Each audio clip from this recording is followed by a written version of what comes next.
বিশ্বকাপ ব্যর্থতায় কোচ ক্যাপ্টেনের জবাবদিহি চাওয়া হলেও কেন বাদ যাবে ক্রিকঅপস? প্রশ্ন সাবেক পরিচালক জামিলের। দেশের স্বার্থে সাকিব রিয়াদকে অবসরের আহ্বান।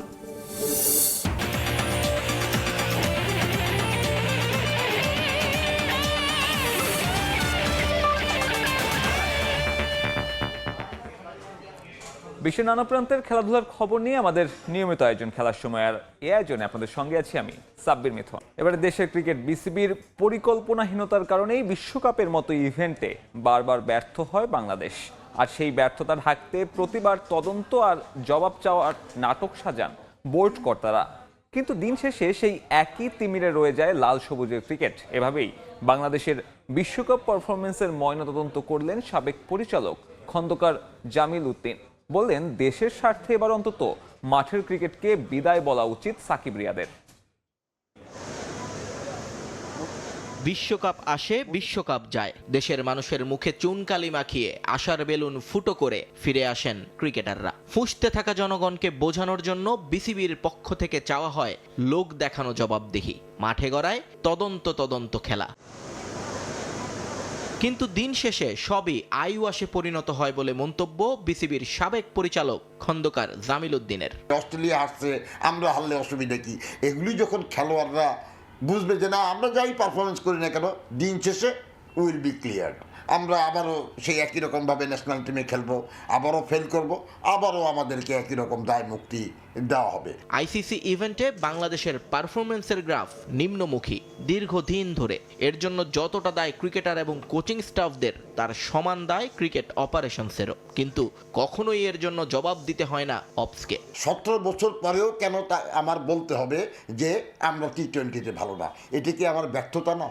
এটা কি যারা পরিচালনা করছেন তাদের ব্যর্থতা না? এই প্রশ্নগুলোর জবাবটা কে দিবে? দায় এড়াতে পারেন না সিনিয়র ক্রিকেটাররাও।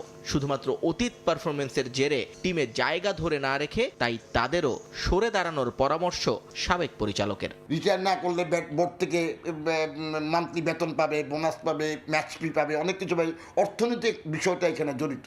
যেহেতু তাদের বিকল্প তারা দেখছে, তাদেরও বিকল্প নাই, তারাও খেলাটা কন্টিনিউ করে যাচ্ছে। 11 বছর ধরে নাজমুল হাসান পাপনের বোর্ড নেতৃত্ব দিচ্ছে বাংলাদেশের ক্রিকেটকে। কিন্তু এই সময়কালে 11 জন ক্রিকেটারও বের হয়নি যাদের নিয়ে নির্দ্বিধায় স্বপ্ন দেখতে পারেন সমর্থকরা। নিয়ন মুহাইমিন, সময় সংবাদ, ঢাকা।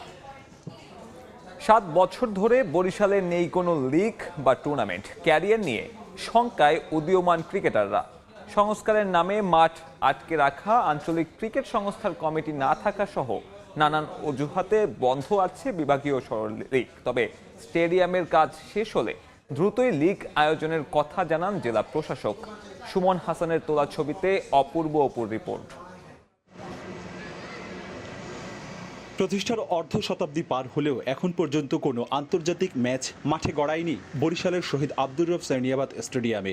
আন্তর্জাতিক মর্যাদা পেতে প্রায় 50 কোটি টাকা ব্যয়ে চলছে স্টেডিয়ামের উন্নয়ন কার্যক্রম। গত বছর কাজ শেষ হওয়ার কথা থাকলেও এখন পর্যন্ত চলছে প্রকল্পের কাজ। ফলে দীর্ঘদিন ধরে কোনো লিগ বা টুর্নামেন্ট উপভোগ করতে পারেনি কীর্তনখোলাবাসীরা, যার প্রভাব পড়েছে স্থানীয় খেলোয়াড়দের উপর। এর আগে নিয়মিত জেলা লিগ আয়োজন করা হলেও বিগত কয়েক বছর যা নেমে গেছে শূন্যের কোটায়। বিভাগীয় জেলায় কোনো টুর্নামেন্টে অংশগ্রহণ করতে না পারায় ক্যারিয়ার নিয়ে আশঙ্কায় উদীয়মান খেলোয়াড়রা। ক্রিকেট একাডেমি থেকে আমরা অনেকদিন যাবত প্র্যাকটিস করতেছি, কোনো লিগ খেলা আসতেছে না, কোনো জায়গায় খেলতে যাইতে পারতেছি না। যদি লিগ খেলাই না হয় বরিশাল জেলায়, আমি কীভাবে নিজের দক্ষতা দেখাবো? আমার ধরো স্বপ্ন আছে যে আমি জাতীয় দলে খেলবো, কিন্তু আমার বরিশাল জেলায় লিগ খেলাই হয় না। বরিশালে কোনো লিগ হচ্ছে না। আমার একটাই দাবি থাকবে যে বরিশালে একটা লিগ আয়োজন করা হোক। ধীরগতির উন্নয়ন প্রকল্প ছাড়াও অভিযোগ রয়েছে আরও। আঞ্চলিক ক্রিকেট সংস্থার কমিটি না থাকা সহ নানা অজুহাতে গত 7-8 বছর ধরে কোনো ধরনের লিগ ও টুর্নামেন্ট না হওয়ায় উদীয়মান খেলোয়াড়দের হারাচ্ছেন বলে জানান খেলোয়াড় ও কোচরা। তাই দ্রুত লিগ ও টুর্নামেন্ট আয়োজনের দাবি তাদের। এখানে কিন্তু অনেক প্লেয়ার প্র্যাকটিস করে, আমাদের জুনিয়র যারা আছে তারা অলরেডি অনেকেই স্টেডিয়ামের থেকে বের হয়ে গেছে। কারণ হচ্ছে লিগ টুর্নামেন্ট হচ্ছে না প্রতিযোগিতামূলক।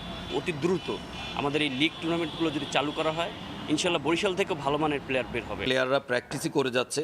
লাইক হচ্ছে এরকম যে আপনি পড়াশোনা করতেছি, কোনো পরীক্ষা দিতে পারতেছি না। স্থানীয় league tournament, second division, first division, premier division, এই লিগ টুর্নামেন্টকে অচিরেই মাঠে ফিরিয়ে আনার জন্য। তবে জেলা প্রশাসক জানান, স্টেডিয়ামের কাজ শেষ হলেই দ্রুত লিগ ও টুর্নামেন্ট আয়োজন করা হবে। কাজও শেষ দিকে, এবং আমাদেরও প্রস্তুতি আমরা নিচ্ছি যে সকল পর্যায়ের আমাদের যে লিগগুলো আছে সেগুলো আমরা চালু করব। বরিশাল জেলা ছাড়াও বিভাগের বেশিরভাগ জেলায় নেই কোনো টুর্নামেন্টের আয়োজন। হাতে গোনা 2-1 জেলায় টুর্নামেন্টের আয়োজন করা হলেও মান নিয়ে থাকে নানা প্রশ্ন। তাই বরিশালে ধারাবাহিক ও ভালো মানের লিগ চায় ক্রীড়া সংশ্লিষ্টরা। অপূর্ব অপু, সময় সংবাদ, বরিশাল। সাফের আগে ভুটানের বিপক্ষে দুটি প্রীতি ম্যাচ খেলার কথা থাকলেও নির্ধারিত সময়ে হচ্ছে না তা। বিমানের টিকিট না পাওয়ায় এবার পুনর্নির্ধারণ করা হয়েছে সিরিজের সূচি। তবে এবার আর দ্বিপাক্ষিক সিরিজ নয়, বরং ত্রিদেশীয় সিরিজের আয়োজনের পরিকল্পনা ভুটানের। চলতি মাসের শেষ কিংবা অগস্টের শুরুতে সিরিজ মাঠে গড়ানোর পরিকল্পনা আয়োজক দেশটির। আগামী 22 জুলাই ভুটানের উদ্দেশ্যে রওনা দেবে বাংলাদেশ নারী ফুটবল দল। বড় একটা চ্যালেঞ্জ, দক্ষিণ এশিয়ার শ্রেষ্ঠত্বের তকমা ধরে রাখার মিশন বাংলাদেশ জাতীয় নারী ফুটবল দলের সামনে। ঘরের মাটিতে সাফ আয়োজনের কথা থাকলেও বদলেছে সেই পরিকল্পনা। তবে সাফের শিরোপা ধরে রাখার মিশনে কত শত বাধা সাবিনা সানজিদাদের সামনে। বারবার প্রতিপক্ষ নির্বাচনের পরও ম্যাচ মাঠে না গড়ানো, মাঠ সংকট সহ আরও কত কি। এবার ভুটানের বিপক্ষে দুটি প্রীতি ম্যাচ খেলার পরিকল্পনা করা হলেও সেখানে নতুন এক বিপত্তির নাম বিমানের টিকিট বন্দোবস্ত করতে না পারা। দুর্বল ভুটানের বিপক্ষে আগামী 11 ও 14 জুলাই দুটি প্রীতি ম্যাচ খেলার পরিকল্পনা থাকলেও নির্ধারিত সেই তারিখে খেলা হচ্ছে না সাবিনা মাসুরাদের। তবে পূর্ব পরিকল্পিত শিডিউলে বিমানের টিকিট না পাওয়াই এবার বড় বাধার নাম। প্রতিবন্ধকতা থাকলেও ভুটান সফর বাতিল নয়, বরং পুনর্নির্ধারণ করা হয়েছে সিরিজের সূচি। তবে দ্বিপাক্ষিক সিরিজ নয়, এবার পরিকল্পনা করা হচ্ছে ত্রিদেশীয় সিরিজের। ভুটানে যাওয়ার একমাত্র আমাদের এয়ারলাইন্স হচ্ছে ধ্রুক এয়ার, এছাড়া আর কোনো এয়ারলাইন্সে সরাসরি যাওয়া যায় না। 8 তারিখে যেহেতু আমাদের যাওয়ার কথা ছিল, 8 তারিখে আমরা মাত্র 15টা সিট পেয়েছি। আমাদের তো টোটাল টিম হচ্ছে 31 জনের। ভুটান ফুটবল ফেডারেশনকে বলা হয়েছে তারা তাদের এয়ারলাইন্সের সাথে কথা বলে রিটার্নটা তারা কনফার্ম করবে। ভুটান এখন যেটা করছে সেটা হচ্ছে যে তারা আরেকটা টিম খুঁজছে ট্রাইনেশন করার জন্য। সাফের আগে এ ধরনের সিরিজ হবে নিজেদের ঝালিয়ে নেয়ার সবচেয়ে বড় মঞ্চ বলে মানছেন বাফুফে নারী উইং এর চেয়ারম্যান মাহফুজা আক্তার কিরণ। এটা হবে end of the July or first week of August. আমরা যদি 8 তারিখে গিয়ে 12 তারিখ 14 তারিখের ভিতরে খেলতাম, তখন যদি ধরেন সাপোজ ফর এক্সাম্পল, তখন যদি পয়েন্ট হতো 10, এখন হবে 5।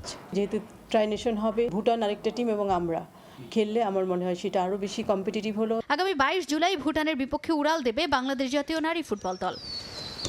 তাজিন খন্দকার, সময় সংবাদ, ঢাকা। অস্কার ব্রুজনের সঙ্গে সম্পর্ক ছিন্ন করল বিপিএল এর সর্বোচ্চ শিরোপাধারী ক্লাব বসুন্ধরা কিংস। ক্লাবের সঙ্গে 6 বছরের পথ চলার পর ইতি টানলেন সফলতম এই কোচ। 2018-তে কিংসে যোগ দেন স্প্যানিয়ার্ড। অস্কার ব্রুজনের অধীনে একের পর এক সাফল্য পেয়েছে দেশের ফুটবলের সবচেয়ে সফলতম ক্লাবটি। এখন পর্যন্ত প্রিমিয়ার লিগের 4টি শিরোপা ঘরে তুলেছে বসুন্ধরার রাজারা। এছাড়াও ফেডারেশন কাপে 2টি ও স্বাধীনতা কাপে 1টি ট্রফি জিতেছে তারা।